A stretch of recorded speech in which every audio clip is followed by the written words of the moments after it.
ಸ್ನೇಹಿತರೆ ನಮಸ್ಕಾರ. ಮತ್ತೆ ರಾಜ್ಯದ ಮುಖ್ಯವಾದ ಮಾಹಿತಿಗಳನ್ನು ಡೀಟೇಲ್ ಆಗಿ ನೋಡೋಣ. ಕೇಂದ್ರದ ಬಜೆಟ್ ನಲ್ಲಿ ಕರ್ನಾಟಕದ ರೈತರಿಗೆ ಅನ್ಯಾಯ ಮಾಡಿದ್ದಾರೆ ಎಂದು ಹಸಿರು ಸೇನೆಯ ಯುವ ಘಟಕದ ಅಧ್ಯಕ್ಷ ಕಲ್ವಮಂಜಲಿ ರಾಮು ಶಿವಣ್ಣ ಅವರ ಆಕ್ರೋಶ. ಮತ್ತೊಂದೆಡೆಯಲ್ಲಿ ರಾಜ್ಯಾದ್ಯಂತ 15,000 ಶಿಕ್ಷಕರ ನೇಮಕ ಮಾಡಿಕೊಳ್ಳುವುದಾಗಿ ಶಿಕ್ಷಣ ಸಚಿವ ಮಧು ಬಂಗಾರಪ್ಪ ಅವರ ಹೇಳಿಕೆ. ವಿಡಿಯೋನ ನೀವು ಸ್ವಲ್ಪ ಸ್ಕಿಪ್ ಮಾಡಬೇಡಿ. ಮತ್ತೊಂದೆಡೆಯಲ್ಲಿ ಕೇಂದ್ರದ ಸರ್ಕಾರದಿಂದ ದೇಶದ ಎಲ್ಲ ರೈತರಿಗೆ ಭರ್ಜರಿ ಗುಡ್ ನ್ಯೂಸ್ ಬಂದಿದೆ. ಇನ್ನು ಮುಂದೆ ನೀವು ಕೂಡ ರೈತರಾಗಿದ್ರೆ ಕಡಿಮೆ ಬಡ್ಡಿ ದರದಲ್ಲಿ 5 ಲಕ್ಷವರೆಗೆ ಸಾಲ ಪಡೆದುಕೊಳ್ಳಬಹುದು. ಹೇಗೆ ಪಡೆದುಕೊಳ್ಳಬಹುದು ಎಲ್ಲ ಮಾಹಿತಿ ನೋಡೋಣ. ಇನ್ನು ಮತ್ತೊಂದೆಡೆಯಲ್ಲಿ ಕರ್ನಾಟಕದಲ್ಲಿ ಇನ್ನು ಮುಂದೆ ಗೋಹತ್ಯೆ ನಡೆದರೆ ಅವರನ್ನ ಸರ್ಕಲ್ ನಲ್ಲಿ ನಿಲ್ಲಿಸಿ ಎಲ್ಲರ ಮುಂದೆ ಗುಂಡೇಟು ಹಾಕ್ತೀವಿ ಎಂದು ಸಚಿವ ಮಂಕಾಳು ವೈದ್ಯ ಅವರ ಎಚ್ಚರಿಕೆ. ಎಲ್ಲ ಶಾಕಿಂಗ್ ಸುದ್ದಿಗಳು ಬಂದಿವೆ ಸ್ನೇಹಿತರೆ. ಮತ್ತೊಂದೆಡೆಯಲ್ಲಿ ಕರ್ನಾಟಕದ ಕಾಂಗ್ರೆಸ್ ಗ್ಯಾರಂಟಿಗಳು ಕೇವಲ ಚುನಾವಣೆ ಗಿಮಿಕ್ ಅಲ್ಲ, ಬಡವರಿಗೆ ಸಹಾಯಕವಾಗಿದೆ ಎಂದು ಎಚ್.ಎಂ. ರೇವಣ್ಣ ಅವರ ಹೇಳಿಕೆ. ಇದೇ ನಡುವೆ ಈ ಜಿಲ್ಲೆಯ ಮಹಿಳೆಯರಿಗೆ ಗೃಹಲಕ್ಷ್ಮಿ ಯೋಜನೆಯ ಹಣವೇ ಬೇಡವಂತೆ. ನೀವು ಕೂಡ ಗೃಹಲಕ್ಷ್ಮಿ ಯೋಜನೆಯ ಫಲಾನುಭವಿಗಳಾಗಿದ್ರೆ ವಿಡಿಯೋನ ಸ್ವಲ್ಪ ಸ್ಕಿಪ್ ಮಾಡಬೇಡಿ. ಎಲ್ಲ ಮಾಹಿತಿಗಳನ್ನು ಡೀಟೇಲ್ ಆಗಿ ನೋಡೋಣ. ಅದಕ್ಕಿಂತ ಮೊದಲು ನೀವು ನಮ್ಮ ಚಾನೆಲ್ಗೆ ಮೊದಲು ಬಾರಿ ಭೇಟಿ ಕೊಡ್ತಾ ಇದ್ರೆ ದಯವಿಟ್ಟು ಸಬ್ಸ್ಕ್ರೈಬ್ ಆಗಿ, ಪಕ್ಕದಲ್ಲಿ ಗಂಟೆ ಕಾಣಿಸುತ್ತೆ ಅದು ಕೂಡ ಒತ್ತಿದ್ರೆ ರಾಜ್ಯದ ಮುಖ್ಯವಾದ ಮಾಹಿತಿಗಳು ನಿಮಗೆ ಸಿಗುತ್ತವೆ. ಈ ಒಂದು ವಿಡಿಯೋಗೆ ಲೈಕ್ ಮಾಡಿ, ವಿಡಿಯೋನ ಪೂರ್ತಿಯಾಗಿ ನೋಡಿ. ಮೊದಲನೇ ಮುಖ್ಯವಾದ ಮಾಹಿತಿ. ಇತ್ತೀಚೆಗೆ ಫೆಬ್ರವರಿ 1ರಂದು ಹಣಕಾಸು ಸಚಿವೆಯಾಗಿರುವ ನಿರ್ಮಲಾ ಸೀತಾರಾಮನ್ ಅವರು ಕೇಂದ್ರದ ಬಜೆಟ್ ಅನ್ನ ಮಂಡಿಸಿದ್ರು. ಇನ್ನು ಈ ಒಂದು ಬಜೆಟ್ ಕುರಿತಂತೆ ದೇಶಾದ್ಯಂತ ಕೆಲವರು ಒಳ್ಳೆ ಅಭಿಪ್ರಾಯವನ್ನು ವ್ಯಕ್ತಪಡಿಸುತ್ತಿದ್ರೆ, ಇನ್ನು ಕೆಲವರು ಕೆಟ್ಟದಾದ ಬಜೆಟ್ ಆಗಿದೆ ಎಂಬ ಆಕ್ರೋಶವನ್ನು ವ್ಯಕ್ತಪಡಿಸಿದ್ರು. ಆದ್ರೆ ಈಗ ಇದರ ನಡುವೆ ಈ ಬಾರಿಯ ಬಜೆಟ್ ನಲ್ಲಿ ಕರ್ನಾಟಕದ ರೈತರಿಗೂ ಕೂಡ ಅನ್ಯಾಯ ಮಾಡಲಾಗಿದೆ ಎಂದು ಹಸಿರು ಸೇನೆಯ ರಾಜ್ಯದ ಯುವ ಘಟಕದ ಅಧ್ಯಕ್ಷರಾಗಿರುವ ಕಲ್ವಮಂಜಲಿ ರಾಮು ಶಿವಣ್ಣ ಎನ್ನುವರು ಟೀಕೆಯನ್ನ ಮಾಡಿದ್ದಾರೆ. ಹೌದು ಗೆಳೆಯರೆ, ಮಾಧ್ಯಮಗಳ ಮುಂದೆ ಕೋಲಾರದಲ್ಲಿ ಮಾತನಾಡಿರುವಂತ ಇವರು ಬಿಹಾರ ಮತ್ತು ಉತ್ತರ ಪ್ರದೇಶ ರಾಜ್ಯಗಳಿಗೆ ಕೊಟ್ಟಿರುವ ಆದ್ಯತೆಯಂತೆ ಕೇಂದ್ರದ ಬಜೆಟ್ ನಲ್ಲಿ ಕರ್ನಾಟಕ ರಾಜ್ಯಕ್ಕೆ ಯಾವುದೇ ಆದ್ಯತೆ ಕೊಟ್ಟೇ ಇಲ್ಲ ಎಂದು ಮತ್ತು ರಾಜ್ಯ ಸರ್ಕಾರಕ್ಕೆ ಈ ಮೂಲಕ ಅನ್ಯಾಯ ಮಾಡಿದ್ದಾರೆ ಎಂದು ಆಕ್ರೋಶವನ್ನ ವ್ಯಕ್ತಪಡಿಸಿದ್ದಾರೆ. ಈ ಬಾರಿಯ ಬಜೆಟ್ ನಲ್ಲಿ ರೈತರನ್ನ ಕಡೆಗಣಿಸಲಾಗಿದೆ. ರೈತರಿಗೆ ಪೂರಕವಾದಂತ ಯೂರಿಯಾ ಸೇರಿದಂತೆ ಇತರೆ ತಯಾರಿಕಾ ಘಟಕಗಳು ಕರ್ನಾಟಕ ರಾಜ್ಯಕ್ಕೆ ಈ ಒಂದು ಬಜೆಟ್ ನಲ್ಲಿ ಕೊಟ್ಟಿಲ್ಲ ಎಂದು ರಾಜ್ಯದ ಯುವ ಘಟಕದ ಅಧ್ಯಕ್ಷರಾಗಿರುವ ಕಲ್ವಮಂಜಲಿ ರಾಮು ಶಿವಣ್ಣ ಅನ್ನುವರು ಟೀಕೆಯನ್ನ ಮಾಡಿದ್ದಾರೆ. ರೈತರು ಬೆಳೆದಂತ ಬೆಳೆಗಳಿಗೆ ಬೆಲೆ ನಿಗದಿ ಮಾಡಬೇಕಾಗಿತ್ತು.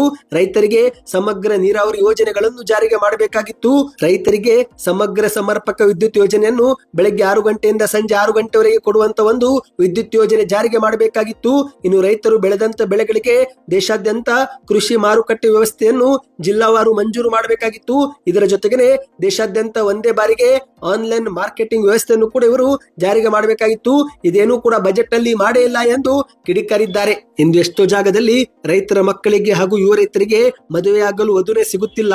ರೈತರ ಮಕ್ಕಳನ್ನು ಹಾಗೂ ಯುವ ರೈತರನ್ನು ಮದುವೆಯಾಗುವಂತಹ ವಧುವಿಗೆ 5 ಲಕ್ಷ ಪ್ರೋತ್ಸಾಹಧನ ನೀಡುವ ಯೋಜನೆಯನ್ನು ಕೂಡ ಜಾರಿಗೆ ಮಾಡಬೇಕಾಗಿತ್ತು. ಅದು ಕೂಡ ಬಜೆಟ್ ನಲ್ಲಿ ಮಾಡಲಿಲ್ಲ.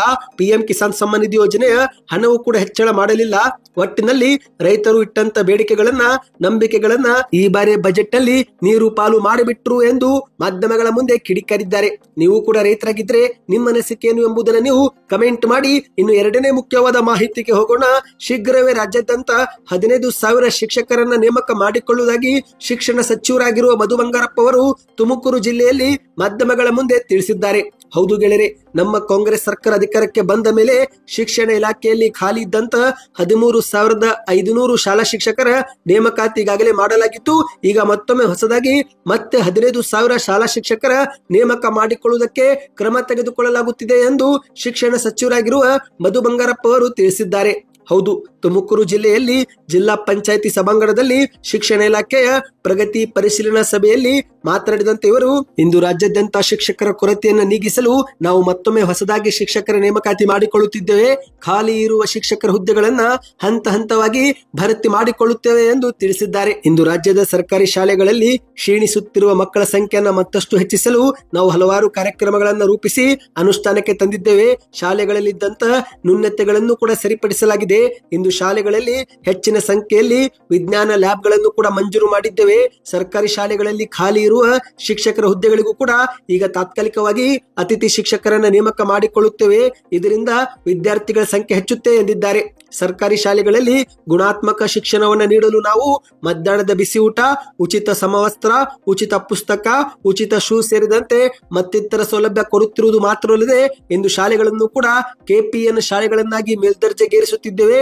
ಇದರಿಂದ ಪೋಷಕರು ತಮ್ಮ ಮಕ್ಕಳನ್ನು ಸರ್ಕಾರಿ ಶಾಲೆಗೆ ಸೇರಿಸಲು ಆಸಕ್ತಿ ತೋರುತ್ತಿದ್ದಾರೆ ಎಂದು ಮಾಧ್ಯಮಗಳ ಮುಂದೆ ಹೇಳಿದ್ದಾರೆ. ಸ್ನೇಹಿತರೆ, ಇನ್ನಿದೀಗ ಮತ್ತೊಂದು ಮುಖ್ಯವಾದ ಮಾಹಿತಿಗೆ ಹೋಗೋಣ. ಈ ಬಾರಿಯ ಬಜೆಟ್ ನಲ್ಲಿ ಕೇಂದ್ರ ಸರ್ಕಾರವು ದೇಶದ ಎಲ್ಲ ರೈತರಿಗೆ ಒಂದು ಗುಡ್ ನ್ಯೂಸ್ ಕೊಟ್ಟಿದೆ. ಹೌದು ಗೆಳೆಯರೆ, ಬಜೆಟ್ ನಲ್ಲಿ ರೈತರಿಗೆ ಹಣಕಾಸು ಸಚಿವೆಯಾಗಿರುವ ನಿರ್ಮಲಾ ಸೀತಾರಾಮನ್ ಅವರು ಒಂದು ಭರ್ಜರಿ ಗಿಫ್ಟ್ ಅನ್ನ ಕೊಟ್ಟಿದ್ದಾರೆ. ಅದೇನೆಂದರೆ ಕಿಸಾನ್ ಕ್ರೆಡಿಟ್ ಕಾರ್ಡ್ ಅಡಿಯಲ್ಲಿ ಈ ಒಂದು ಹಿಂದೆ ಇದ್ದಂತ ಸಾಲದ ಮಿತಿ 3 ಲಕ್ಷ ರೂಪಾಯಿಯನ್ನು 5 ಲಕ್ಷ ರೂಪಾಯಿಗೆ ಹೆಚ್ಚಿಗೆ ಮಾಡಿದ್ದಾರೆ. ಸರ್ಕಾರ ತೆಗೆದುಕೊಂಡಿರುವ ಈ ಒಂದು ನಿರ್ಧಾರದಿಂದ ದೇಶದ ಕೋಟ್ಯಾಂತರ ರೈತರು ಈ ಒಂದು ಪ್ರಯೋಜನ ಪಡೆದುಕೊಳ್ಳುವ ಸಾಧ್ಯತೆ ಹೆಚ್ಚಾಗಿದೆ. ಹೌದು ಸ್ನೇಹಿತರೆ, ಇಂದು ದೇಶದಲ್ಲಿ ರೈತರು ಬ್ಯಾಂಕಿನಲ್ಲಿ ಬೆಳೆ ಸಾಲವನ್ನ ಪಡೆಯುತ್ತಾರೆ. ಆದ್ರೆ ಬೆಳೆ ಸಾಲದ ಬಡ್ಡಿಯು 12ರಿಂದ 15% ಇದ್ದು ಇದರಿಂದ ರೈತರು ತಾವು ದುಡಿದಂತ ಎಲ್ಲ ಹಣವನ್ನ ಬಡ್ಡಿಗೆನೆ ಕಟ್ಟುತ್ತಾರೆ. ಅದಕ್ಕಾಗಿನೇ ಕೇಂದ್ರದ ಸರ್ಕಾರ ಕಿಸಾನ್ ಕ್ರೆಡಿಟ್ ಕಾರ್ಡ್ ಅನ್ನ ಜಾರಿಗೆ ಮಾಡಿದೆ. ಮಾಹಿತಿಯ ಪ್ರಕಾರ ಇಂದು ದೇಶದಲ್ಲಿ 7.75 ಕೋಟಿ ರೈತರು ಈ ಒಂದು ಕಿಸಾನ್ ಕ್ರೆಡಿಟ್ ಕಾರ್ಡ್ ಅನ್ನು ಪಡೆದುಕೊಂಡಿದ್ದಾರೆ. ಈ ಒಂದು ಕಿಸಾನ್ ಕ್ರೆಡಿಟ್ ಕಾರ್ಡ್ ಮೂಲಕ ನೀವು ಸಾಲವನ್ನ ಪಡೆದುಕೊಳ್ಳಬಹುದು. ಈ ಒಂದು ಹಿಂದೆ ಸಾಲದ ಮಿತಿ 3 ಲಕ್ಷ ಇತ್ತು, ಈಗ ಅದನ್ನ 5 ಲಕ್ಷಕ್ಕೆ ಏರಿಕೆ ಮಾಡಲಾಗಿದೆ. ಅಂದ್ರೆ ಸ್ನೇಹಿತರೆ, ಪ್ರತಿ ರೈತರು 5 ಲಕ್ಷವರೆಗೆ ಸಾಲವನ್ನ ಪಡೆದುಕೊಳ್ಳಬಹುದು. ಇಲ್ಲಿ ನಿಮಗೆ 7% ಬಡ್ಡಿಯನ್ನ ವಿಧಿಸಲಾಗುತ್ತೆ. ಒಂದು ವೇಳೆ ರೈತರು ಸಕಾಲಕ್ಕೆ ಏನಾದರೂ ಸಾಲವನ್ನು ಮರುಪಾವತಿ ಮಾಡಿದರೆ ಆಗ ನಿಮಗೆ ಮತ್ತೆ 3% ಬಡ್ಡಿ ಸಹಾಯಧನ ಸಿಗುತ್ತೆ. ಈ ಮೂಲಕ ನೀವು ಕೇವಲ 4% ಮಾತ್ರ ಬಡ್ಡಿಯನ್ನ ಕಟ್ಟಬಹುದು. ಸ್ನೇಹಿತರೆ, ಬೇರೆ ಬ್ಯಾಂಕಿಗೆ ಹೋಲಿಸಿದ್ರೆ ಇದು ಬಹಳ ಸಹಾಯಕವಾಗಿದೆ. ಇನ್ನು ನೀವು ಕೂಡ ಏನಾದರೂ ರೈತರಾಗಿ ಕಿಸಾನ್ ಕ್ರೆಡಿಟ್ ಕಾರ್ಡ್ ಅನ್ನ ಪಡೆದುಕೊಂಡಿದ್ರೆ ಕಮೆಂಟ್ ನಲ್ಲಿ ಹೌದು ಅಂತ ಕಮೆಂಟ್ ಮಾಡಿ. ಒಂದು ವೇಳೆ ಪಡೆದುಕೊಂಡಿಲ್ಲವೆಂದ್ರೆ ಇಲ್ಲ ಅಂತ ಕಮೆಂಟ್ ಮಾಡಿ. ಸ್ನೇಹಿತರೆ, ನೀವು ಯಾವ ರೀತಿ ಕಿಸಾನ್ ಕ್ರೆಡಿಟ್ ಕಾರ್ಡ್ ಅನ್ನ ಪಡೆದುಕೊಳ್ಳಬಹುದು ಎಂಬ ಕುರಿತಂತೆ ನಮ್ಮ ಮುಂದಿನ ವಿಡಿಯೋದಲ್ಲಿ ವಿಡಿಯೋ ಮಾಡಿಕೊಂಡು ಬರುತ್ತೇವೆ. ಇನ್ನಿದೀಗ ಮತ್ತೊಂದು ಮುಖ್ಯವಾದ ಮಾಹಿತಿಗೆ ಹೋಗೋಣ. ಇನ್ನು ಮುಂದೆ ಕರ್ನಾಟಕದಲ್ಲಿ ಗೋಹತ್ಯೆ ಏನಾದರೂ ನಡೆದರೆ ಅಂತವರನ್ನು ಸರ್ಕಲ್ ನಲ್ಲಿ ನಿಲ್ಲಿಸಿ ಎಲ್ಲರ ಮುಂದೆನೆ ಗುಂಡೇಟು ಹಾಕ್ತಿವಿ ಎಂದು ಸಚಿವ ಮಂಕಾಳು ವೈದ್ಯವರು ಕಾರವಾರದಲ್ಲಿ ಎಚ್ಚರಿಕೆ ಕೊಟ್ಟಿದ್ದಾರೆ. ಹೌದು ಗೆಳೆಯರೆ, ಮೀನುಗಾರಿಕಾ ಸಚಿವರಾಗಿರುವ ಮಂಕಾಳು ವೈದ್ಯವರು ಒಂದು ಶಾಕಿಂಗ್ ಹೇಳಿಕೆಯನ್ನು ಕೊಟ್ಟಿದ್ದಾರೆ. ಇನ್ನು ಮುಂದೆ ಕರ್ನಾಟಕದಲ್ಲಿ ಗೋಹತ್ಯೆ ಆಗಬಾರದು, ಗೋಹತ್ಯೆ ನಡೆದಿದ್ದು ಗೊತ್ತಾದ್ರೆ ಅಂತವರನ್ನು ನಡು ರಸ್ತೆಯಲ್ಲಿ ನಿಲ್ಲಿಸಿ ಎಲ್ಲರ ಮುಂದೆನೆ ಗುಂಡೇಟು ಹಾಕ್ತಿವಿ ಎಂದು ಹೇಳಿಕೆಯನ್ನು ಕೊಟ್ಟಿದ್ದಾರೆ. ಉತ್ತರ ಕನ್ನಡ ಜಿಲ್ಲೆಯ ಹೊನ್ನಾವರದ ಸಾಲುಕೊಡು ಅರಣ್ಯದಲ್ಲಿ ಗರ್ಭ ಧರಿಸಿದಂತ ಗೋವನ್ನ ಇತ್ತೀಚೆಗೆ ಹತ್ಯೆ ಮಾಡಿದ ಪ್ರಕರಣಕ್ಕೆ ಕಿಡಿಕಾರಿದಂತೆ ಇವರು ಇಂದು ರಾಜ್ಯದಲ್ಲಿ ಸೇರಿದಂತೆ ದೇಶಾದ್ಯಂತ ಗೋ ಹತ್ಯೆಯು ಹಿಂದಿನಿಂದಲೂ ಕೂಡ ನಡೀತಾ ಇದೆ. ಈ ಒಂದು ಹಿಂದೆ ಬಿಜೆಪಿ ಅವಧಿಯಲ್ಲೂ ಕೂಡ ಇಂತಹ ಘಟನೆ ನಡೆದು ಹೋಗಿದೆ. ಇನ್ನು ಮುಂದೆ ನಾವು ಸುಮ್ಮನಿರೋದಿಲ್ಲ. ನಾವು ಗೋವುಗಳ ಹಂತಕರನ್ನ ಯಾವುದೇ ಕಾರಣಕ್ಕೂ ರಕ್ಷಿಸೋದಿಲ್ಲ.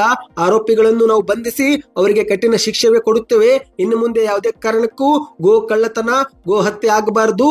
ಗೋ ಹತ್ಯೆ ಏನಾದರೂ ನಡೆದ್ರೆ ಅಂತವರನ್ನ ನಡು ರಸ್ತೆಯಲ್ಲಿ ನಿಲ್ಲಿಸಿ ಗುಂಡೇಟು ಹಾಕ್ತೀವಿ ಎಂದು ಎಚ್ಚರಿಕೆಯನ್ನ ಕೊಟ್ಟಿದ್ದಾರೆ. ಹೌದು ಸ್ನೇಹಿತರೆ, ನಿಮಗೆ ಗೊತ್ತಿರಬಹುದು, ಇತ್ತೀಚೆಗೆ ಮಾಧ್ಯಮಗಳಲ್ಲಿ ಗೋವು ಕಳುವು ಮತ್ತು ಗೋ ಹತ್ಯೆ ಪ್ರಕರಣ ಕುರಿತಂತೆ ಹಲವು ವರದಿಗಳು ಬಂದಿವೆ. ಇದೇ ಒಂದು ನಡುವೆ ಈ ಒಂದು ವರ್ಷದ ಆರಂಭದಲ್ಲಿ ಗೋವು ಕಳುವು ಪ್ರಕರಣವು ಕೂಡ ಹೆಚ್ಚಾಗಿ ನಡೆದಿದ್ದು ಇದನ್ನ ತಡೆಗಟ್ಟಲು ಇದೀಗ ರಾಜ್ಯ ಸರ್ಕಾರ ಮಧ್ಯ ಪ್ರವೇಶಿಸಿದೆ. ಹೌದು, ಮೀನುಗಾರಿಕಾ ಸಚಿವರಾಗಿರುವ ಮಂಕಾಳು ವೈದ್ಯವರು ಪೊಲೀಸರಿಗೂ ಕೂಡ ಕಟ್ಟುನಿಟ್ಟಿನ ಸೂಚನೆ ಕೊಟ್ಟಿದ್ದಾರೆ. ಗೋವು ಕಳುವು ಮಾಡಿದವರ ಮೇಲೆ ಮುಲಾಜಿಲ್ಲದೆ ಕ್ರಮ ತೆಗೆದುಕೊಳ್ಳಿ ಎಂದು ಸೂಚನೆ ಕೊಟ್ಟಿದ್ದಾರೆ. ಈ ಒಂದು ಹಿಂದೆಯೂ ಕೂಡ ಬಿಜೆಪಿ ಸರ್ಕಾರದ ಅವಧಿಯಲ್ಲೂ ಕೂಡ ಗೋವು ಕಳುವು ಆಗಿದೆ. ಆದರೆ ನಮ್ಮ ಸರ್ಕಾರದ ಅವಧಿಯಲ್ಲಿ ಇಂತಹ ಕ್ರಮವಾದರೆ ನಾವು ಸುಮ್ಮನಿರೋದಿಲ್ಲ, ಮುಲಾಜಿಲ್ಲದೆ ಕ್ರಮ ತೆಗೆದುಕೊಳ್ಳುತ್ತೇವೆ ಎಂದು ಖಡಕ್ ಎಚ್ಚರಿಕೆ ಕೊಟ್ಟಿದ್ದಾರೆ. ಇನ್ನೀಗ ಕೊನೆಯ ಮುಖ್ಯವಾದ ಮಾಹಿತಿಗೆ ಹೋಗೋಣ ಸ್ನೇಹಿತರೆ.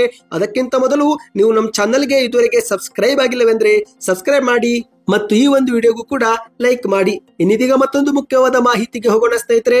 ರಾಜ್ಯದಲ್ಲಿ ಜಾರಿಗೆ ತಂದಿರುವಂತಹ ಪಂಚ ಗ್ಯಾರಂಟಿ ಯೋಜನೆಗಳು ಚುನಾವಣೆಯ ಗಿಮಿಕ್ ಅಲ್ಲ ಎಂದು ರಾಜ್ಯಾಧ್ಯಕ್ಷರಾಗಿರುವ ಎಚ್.ಎಂ. ರೇವಣ್ಣವರು ಹೇಳಿಕೆಯನ್ನು ಕೊಟ್ಟಿದ್ದಾರೆ. ಹೌದು ಗೆಳೆಯರೆ, ಚಿತ್ರದುರ್ಗ ಜಿಲ್ಲೆಯಲ್ಲಿ ಆಯೋಜನೆ ಮಾಡಲಾಗಿದ್ದಂತ ಜಿಲ್ಲಾ ಸಮಿತಿಯ ನೂತನ ಕಚೇರಿಯನ್ನು ಉದ್ಘಾಟಿಸಿ ಮಾತನಾಡಿದಂತ ಎಚ್.ಎಂ. ರೇವಣ್ಣವರು ಪಂಚ ಗ್ಯಾರಂಟಿ ಅನುಷ್ಠಾನ ಯೋಜನೆಯು ಚುನಾವಣಾ ಗಿಮಿಕ್ ಅಲ್ಲ, ರಾಜ್ಯದ ಜನರ ಅಭಿವೃದ್ಧಿಯ ದೂರದೃಷ್ಟಿಯನ್ನ ಗಮನದಲ್ಲಿಟ್ಟುಕೊಂಡು ಈ 5 ಗ್ಯಾರಂಟಿ ಯೋಜನೆಗಳನ್ನ ಜಾರಿಗೆ ಮಾಡಲಾಗಿದೆ.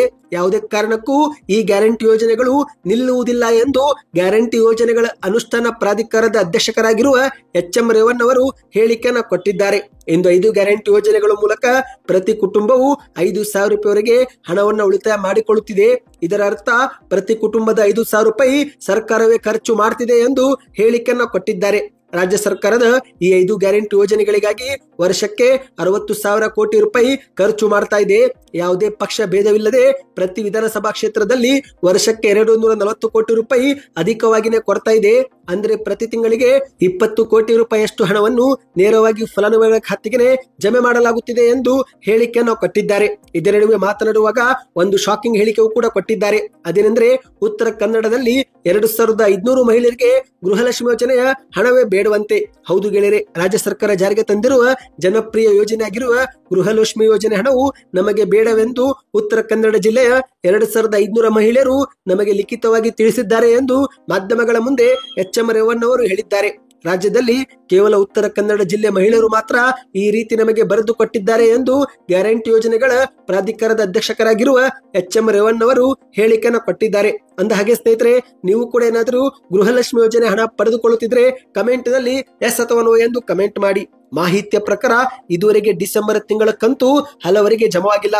ಕೇವಲ ಡಿಸೆಂಬರ್ ಮಾತ್ರವಲ್ಲದೆ ಹಲವರಿಗೆ ಅಕ್ಟೋಬರ್ ತಿಂಗಳಿನಿಂದಲೇ ಹಣ ಜಮವಾಗಿಲ್ಲ ಎನ್ನುವ ಮಾಹಿತಿಯು ಕೂಡ ಸಾಮಾಜಿಕ ಜಾಲತಾಣದಲ್ಲಿ ಹರಿದಾಡ್ತಿದೆ. ನಿಮ್ಮ ಖಾತೆಗೂ ಕೂಡ ಹಣ ಜಮವಾಗಿಲ್ಲವೆಂದ್ರೆ ನಿಮ್ಮ ಊರಿನ ಹೆಸರನ್ನ ಕಮೆಂಟ್ ಮಾಡಿ ಅದರ ಮುಂದಗಡೆಗೆ ಹಣ ಜಮವಾಗಿಲ್ಲ ಎಂಬುದನ್ನು ತಿಳಿಸಿ.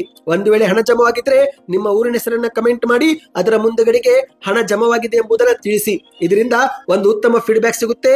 ಸದ್ಯಕ್ಕೆ ಇಷ್ಟೇ ಸ್ನೇಹಿತರೆ, ಈ ಒಂದು ವಿಡಿಯೋಗೆ ಲೈಕ್ ಮಾಡಿ, ಚಾನಲ್ಗೆ ಸಬ್ಸ್ಕ್ರೈಬ್ ಮಾಡಿ, ವಿಡಿಯೋನ ಶೇರ್ ಮಾಡಿ.